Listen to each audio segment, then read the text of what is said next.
आज सुनेंगे प्रेमचंद जी की चुनिंदा कहानियों में से एक परीक्षा। मैं सोनिया अडवाणी और आप हैं मेरे channel the Joy of reading पर। कहानी। नादिर शाह की सेना ने दिल्ली में कत्लेआम कर रखा है। गलियों में खून की नदियां बह रही हैं। चारों तरफ हाहाकार मचा हुआ है। बाजार बंद है। दिल्ली के लोग घरों के द्वार बंद किए जाने की खैर मना रहे हैं। किसी की जान सलामत नहीं है। कहीं घरों में आग लगी हुई है, कहीं बाजार लुट रहा है। कोई किसी की फरियाद नहीं सुनता। रईसों की बेगमें महलों से निकाली जा रही हैं और उनकी बेहुरमती की जाती है। ईरानी सिपाहियों की रक्त पिपासा किसी तरह नहीं बुझती। मानव हृदय की क्रूरता, कठोरता और पैशाचिकता अपना विकरालतम रूप धारण किए हुए है। इसी समय नादिर शाह ने बादशाही महल में प्रवेश किया। दिल्ली उन दिनों भोग विलास की केंद्र बनी हुई थी। सजावट और तकल्लुफ के सामानों से रईसों के भवन भरे रहते थे। स्त्रियों को बनाव सिंगार के सिवा कोई काम न था। पुरुषों को सुख भोग के सिवा और कोई चिंता न थी। राजनीति का स्थान शेरे शायरी ने ले लिया था। समस्त प्रांतों से धन खिंच खिंच कर दिल्ली आता था और पानी की भांति बहाया जाता था। वेश्याओं की चांदी थी। कहीं तीतरों के जोड़ होते थे, कहीं बटेरों और बुलबुलों की पालियां ठनती थी। सारा नगर विलास निद्रा में मग्न था। नादिर शाह शाही महल में पहुंचा तो वहां का सामान देखकर उसकी आंखें खुल गई। उसका जन्म दरिद्र घर में हुआ था। उसका समस्त जीवन रणभूमि में ही कटा था। भोग विलास का उसे चस्का न लगा था। कहाँ रण क्षेत्र के कष्ट और कहाँ यह सुख साम्राज्य। जिधर आंख उठती थी उधर से हटने का नाम न लेती थी। संध्या हो गई थी। नादिर शाह अपने सरदारों के साथ महल की सैर करता और अपनी पसंद की चीजों को बटोरता हुआ दीवाने खास में आकर कारचोबी मसनद पर बैठ गया। सरदारों को वहां से चले जाने का हुक्म दे दिया। अपने सब हथियार खोल कर रख दिए और महल के दारोगा को बुलाकर हुक्म दिया, मैं शाही बेगमों का नाच देखना चाहता हूं। तुम इसी वक्त उनको सुंदर वस्त्राभूषणों से सजाकर मेरे सामने लाओ। खबरदार, जरा भी देर ना हो। मैं कोई उज्र या इनकार नहीं सुन सकता। दारोगा ने यह नादिर शाही हुक्म सुना तो होश उड़ गए। वह महिलाएं जिन पर कभी सूर्य की दृष्टि भी नहीं पड़ी, कैसे इस मजलिस में आएंगी। नाचने का तो कहना ही क्या। शाही बेगमों का इतना अपमान कभी ना हुआ था। हाँ नरपिशाच, दिल्ली को खून से रंग कर भी तेरा चित्त शांत नहीं हुआ। मगर नादिर शाह के सम्मुख एक शब्द भी जबान से निकालना अग्नि के मुख में कूदना था। सिर झुकाकर आदाब बजा लाया और आकर रनिवास में सब बेगमों को नादिर शाही हुक्म सुना दिया। उसके साथ ही यह इत्तला भी दे दी कि जरा भी तामुल ना हो। नादिर शाह कोई उज्र या हीला ना सुनेगा। शाही खानदान पर इतनी बड़ी विपत्ति कभी नहीं पड़ी, पर इस समय विजयी बादशाह की आज्ञा को शिरोधार्य करने के सिवा प्राण रक्षा का अन्य कोई उपाय नहीं था। बेगमों ने यह आज्ञा सुनी तो हतबुद्धि सी हो गई। सारे रनिवास में मातम सा छा गया। वह चहल पहल गायब हो गई। सैकड़ों हृदयों से इस अत्याचारी के प्रति एक शाप निकल गया।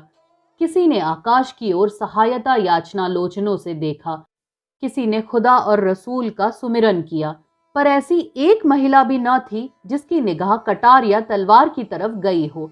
यद्यपि इनमें कितनी ही बेगमों के नसों में राजपूतानियों का रक्त प्रवाहित हो रहा था, पर इंद्रिय लिप्सा ने जौहर की पुरानी आग ठंडी कर दी थी। सुख भोग की लालसा आत्मसम्मान का सर्वनाश कर देती है। आपस में सलाह करके मर्यादा की रक्षा का कोई उपाय सोचने की मोहलत न थी। एक एक पल भाग्य का निर्णय कर रहा था। हताश होकर सभी ललनाओं ने पापी के सम्मुख जाने का निश्चय किया। आंखों से आंसू जारी थे, दिलों से आहें निकल रही थी, पर रत्न जटित आभूषण पहने जा रहे थे। अश्रु सिंचित नेत्रों में सुरमा लगाया जा रहा था और शोक व्यथित हृदयों पर सुगंध का लेप किया जा रहा था। कोई केश गूंथती थी, कोई मांगों में मोतियां पिरोती थी। एक भी ऐसे पक्के इरादे की स्त्री न थी जो ईश्वर पर अथवा अपनी टेक पर इस आज्ञा को उल्लंघन करने का साहस कर सके। 1 घंटा भी न गुजरने पाया था कि बेगमात पूरे के पूरे आभूषणों से जगमगाती, अपने मुख की कांति से बेले और गुलाब की कलियों को लजाती, सुगंध की लपटें उड़ाती, छम छम करती हुई दीवाने खास में आकर नादिर शाह के सामने खड़ी हो गईं। नादिर शाह ने एक बार कनखियों से परियों के इस दल को देखा और तब मसनद की टेक लगाकर लेट गया। अपनी तलवार और कटार सामने रख दी। एक क्षण में उसकी आंखें झपकने लगी। उसने एक अंगड़ाई ली और करवट बदल ली। जरा देर में उसके खर्राटों की आवाजें सुनाई देने लगी। ऐसा जान पड़ा कि वह गहरी निद्रा में मग्न हो गया है। आध घंटे तक वह पड़ा सोता रहा और बेगमें ज्यों की त्यों सिर नीचा किए दीवार के चित्रों की भांति खड़ी रही। उनमें 2-1 महिलाएं जो ढीठ थी, घूंघट की ओट से नादिर शाह को देख भी रही थी और आपस में दबी जुबान से कानाफूसी कर रही थी। कैसा भयंकर स्वरूप है, कितनी रण उन्मत्त आंखें हैं, कितना भारी शरीर है, आदमी काहे को है, देव है। सहसा नादिर शाह की आंखें खुल गईं।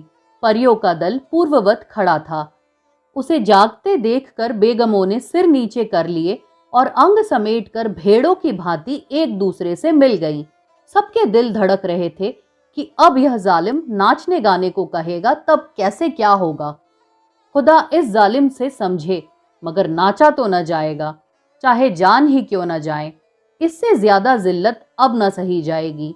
सहसा नादिर शाह कठोर शब्दों में बोला, ए खुदा की बंदियों, मैंने तुम्हारा इम्तिहान लेने के लिए बुलाया था और अफसोस के साथ कहना पड़ता है कि तुम्हारी निस्बत मेरा जो गुमान था वह हर्फ बहर्फ सच निकला। जब किसी कौम की औरतों में गैरत नहीं रहती तो वह कौम मुर्दा हो जाती है। देखना चाहता था कि तुम लोगों में अभी कुछ गैरत बाकी है या नहीं, इसलिए मैंने तुम्हें यहां बुलाया था। मैं तुम्हारी बेहुरमती नहीं करना चाहता था। मैं इतना ऐश का बंदा नहीं हूं, वरना आज भेड़ों के गल्ले चराता होता। न इतना हवस परस्त हूं, वरना आज फारस में सरोद और सितार की ताने सुनता होता, जिसका मजा मैं हिंदुस्तानी गाने से कहीं ज्यादा उठा सकता हूं। मुझे सिर्फ तुम्हारा इम्तिहान लेना था। मुझे यह देखकर सच्चा मलाल हो रहा है कि तुम में गैरत का जौहर बाकी न रहा। क्या यह मुमकिन न था कि तुम मेरे हुक्म को पैरों तले कुचल देती?